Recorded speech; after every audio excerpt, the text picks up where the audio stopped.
Hi, my name is Tim with EBCA Martial Arts.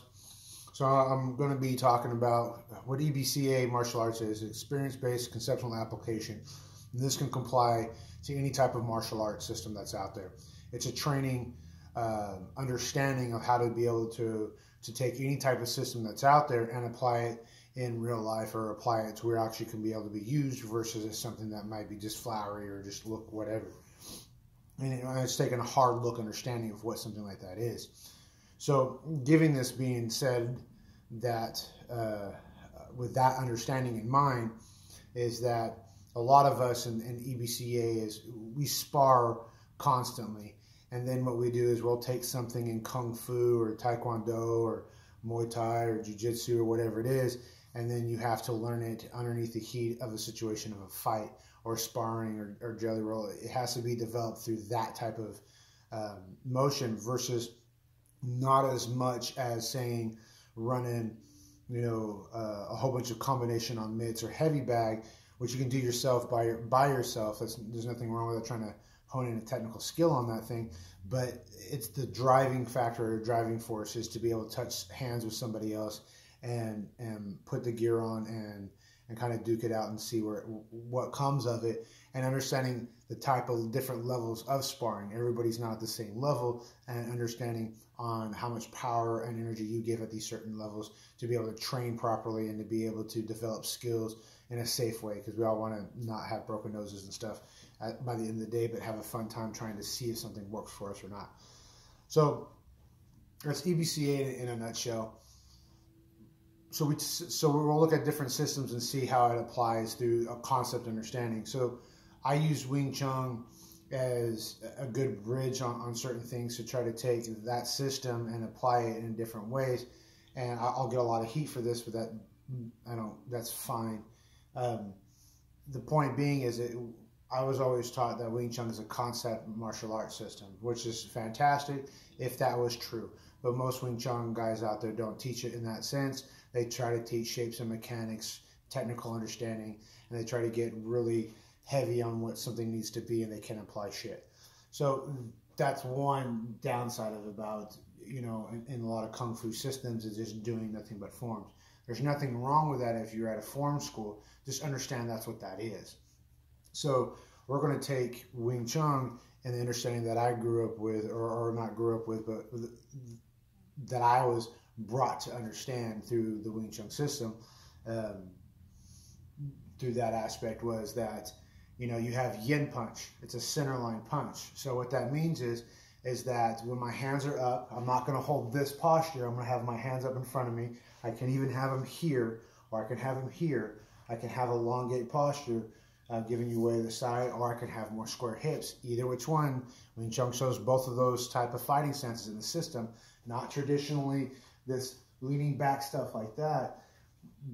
That's something totally different. There's a concept in there that's lost, and people don't see it for some reason. But going back to yin punch. So yin punch in this understanding is that I'm going to have my elbow down. I'm going to throw my punch straight out and straight back. It's going to come straight out and straight back.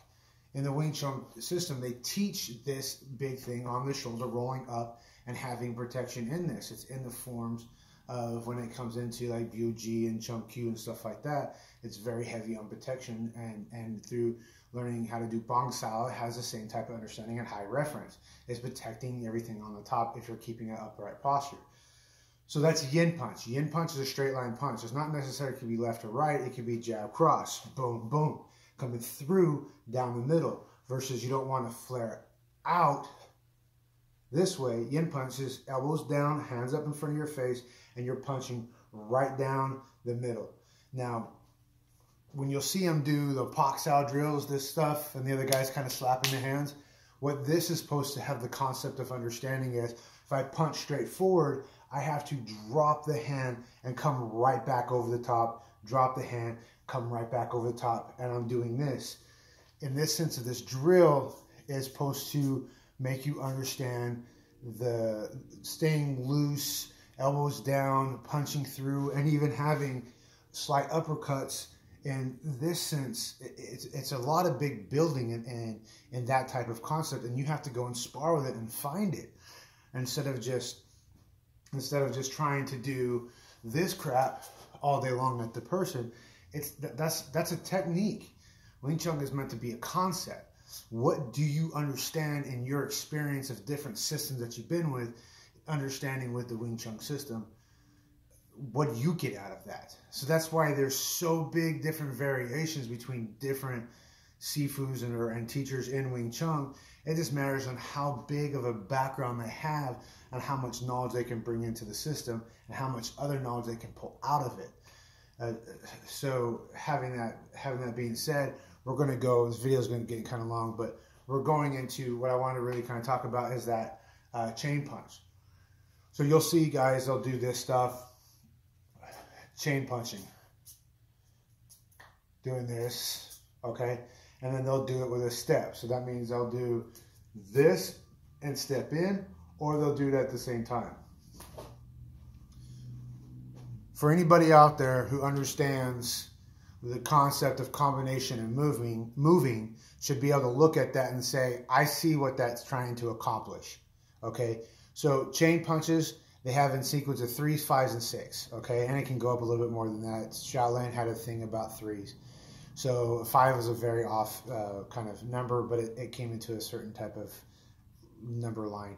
So what this means is you're going to put your combinations together this way. You're going to strike in 3 hits. Boom, boom, boom. Boom, boom, boom. You're going to have those type of combination setups, and you're going to move. Pop, pop, pop. Move, pop, pop, pop, move, pop, pop, pop, move, pop, pop, pop, press. So this here, that's telling 3 hits, press forward. Now in Wing Chun, they have the same thing, boom, boom, and they have stepping back. That means that's just the same thing as, you know, stepping back, pa, pa, pa, pa, and hitting the person on something moving forward or moving on an angle. And they have angle steps too on footwork the same way, having center line. So the point being here, if you're going to be training Wing Chun in a concept art, a concept understanding, and you want to try to apply it to a live application, look at it more in that way. Okay, I'll put more videos together of, you know, the beginning of the form, what it's trying to teach.